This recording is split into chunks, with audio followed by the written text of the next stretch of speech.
Does it ever happen to you that your dashboard is just too full? For example, here I want to share some information about my favorite TV series, Taskmaster UK, but the dashboard is just too tiny for this amount of information. What I would love to be able to do is I would love to be able to kind of paginate through it to show two sheets at the same time. Now, how do I do that? I need a parameter, a higher button, and a lower button. Now, let's check that out. For my parameter, I'm just using an integer value between 1 and 4. You can make this as high as you need depending on the number of pages you want to show.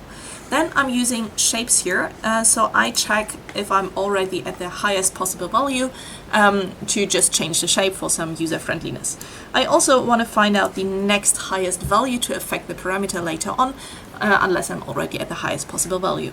I also have two calculations called true and false that contain the values true and false respectively for some magic that I will show you in a moment.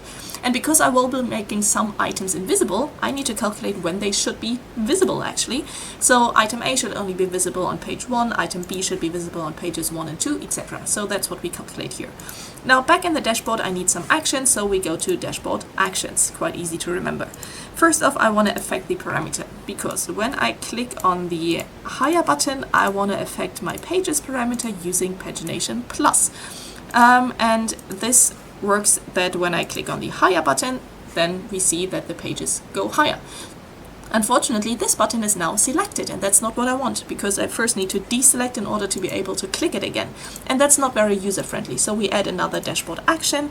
This time we make it a filter action. So when I select my higher button, I want to affect the sheet higher and make sure that this is the sheet and not the dashboard object. I want to show all values and filter using selected fields going from true to false. And this is important that these are two different values, because now when I click this button, first need to make it actually lower again. Now when I click this button, you can see that it deselects itself. Voila! Now all that's left to do is take these individual items and make sure that they are only visible when they should be seen. So item E only when it's item E, item D only when it's item D, etc. And now I can beautifully page through these items and show two sheets at the same time.